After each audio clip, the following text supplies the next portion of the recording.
یاد رکھو، جب اللہ کسی انسان کی زندگی میں اس کا اچھا وقت لانے کا ارادہ فرماتا ہے اور معجزاتی خوشیاں اس کا مقدر کرنا چاہتا ہے تو اسے کچھ خاص نشانیاں بھی ضرور ظاہر کرتا ہے۔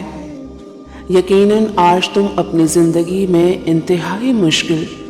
اور دشوار راستے پر سفر کر رہے ہو اور بہتری کے اسباب ڈھونڈ رہے ہو، تو یاد رکھنا کہ اللہ تمہیں کچھ ایسے سائنس، کچھ ایسی نشانیاں بھی ضرور ظاہر کرتا ہے جس پر تم غور نہیں کرتے۔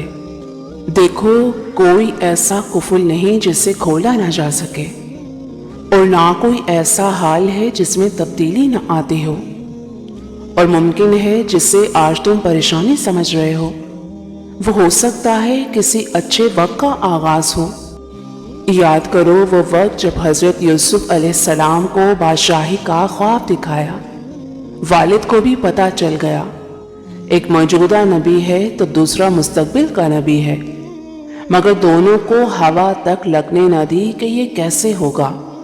خواب خوشی کا تھا مگر چکر غم کا چلا دیا۔ اللہ جو چاہتا ہے وہ ہو کر ہی رہتا ہے،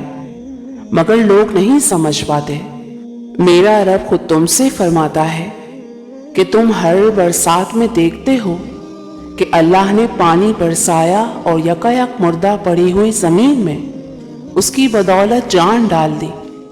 یقیناً اس میں ایک نشانی ہے۔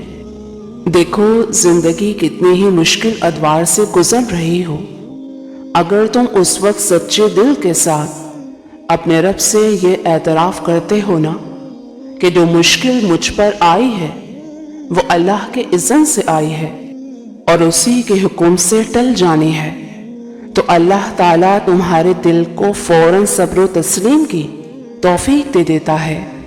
اور تمہیں وہ حوصلہ، وہ ہمت، وہ طاقت بخشتا ہے کہ جس سے تمہارے حالات بہتری کی طرف چل پڑتے ہیں۔ اور اگر تم میں یہ 4 نشانیاں ظاہر ہونے لگیں تو سمجھ لو کہ تمہارا اچھا وقت شروع ہونے والا ہے، جس کی پہلی نشانی تو یہ ہے کہ جب تم کسی کی تکلیف کو اپنی تکلیف سمجھنے لگو اور کسی کے دکھ اور سکھ میں شریک ہونا شروع کر دو تو جان لو کہ یہ نشانی ہے کہ تمہارا اچھا وقت شروع ہونے والا ہے۔ فرمایا جو دوسروں پر رحم کرتا ہے اللہ تعالیٰ اس کے حال پر رحم فرماتا ہے۔ ایک حدیث میں آتا ہے، اللہ فرماتا ہے ایک دوسرے سے محبت کرنے،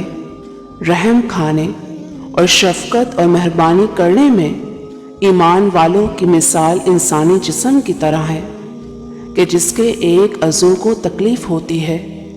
تو پورا جسم شریک حال ہو جاتا ہے۔ اور جانتے ہو وہ کون سی نشانی ہے جو ظاہر کرتی ہے کہ تمہیں معجزاتی خوشیاں ملنے ہی والی ہیں؟ تو سنو، جب تم اللہ کی رضا میں اپنی انا کو مار کر اس کے آگے سر تسلیم خم کر دیتے ہو اور تم گرنے کے باوجود یہ سوچ کر کھڑے ہو جاتے ہو کہ میرے ساتھ میرا رب ہے، تو یہ نشانی ہے کہ اللہ عنقریب تمہیں اپنی قدرت سے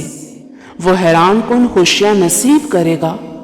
جو کبھی تمہارے گمان میں نہ تھی۔ اللہ خود تم سے فرماتا ہے اور اللہ تمہیں اپنی بخشش اور فضل کی امید دلا رہا ہے، اور اللہ بڑا فراخ دست اور دانا ہے۔ اللہ فرماتا ہے، مشرق اور مغرب کا پروردگار جس کے سوا کوئی معبود نہیں، تو اسی کو اپنا کارساز بنا لے، اور بے شک تمہارا آنے والا دور تمہارے گزرے ہوئے دور سے بہتر ہوگا۔ اور جانتے ہو کہ تمہاری دعا قبول ہونے کی سب سے خاص نشانی تو یہ ہے کہ جب تم ناممکن حالات میں اللہ کا در نہیں چھوڑتے تب وہ تمہیں اپنے معجزات سے نوازتا ہے، اور وہ وقت دور نہیں کہ جب تم پر تمہارے رب کی عطا و بخشش کی وہ بارش ہوگی کہ تم خوش ہو جاؤ گے۔ مطمئن رہو، وہ مہربان تمہیں بہت جلد خوشیوں کا ایسا جہاں عطا کرے گا کہ تم خود اپنی خوش قسمتی پر رش کرو گے۔ ان قریب وہ اپنی نوازشات کے وہ در تم پر کھولے گا جو تمہاری زندگی کے ہر غم کو مسکراہٹ میں بدل دیں گے انشاءاللہ۔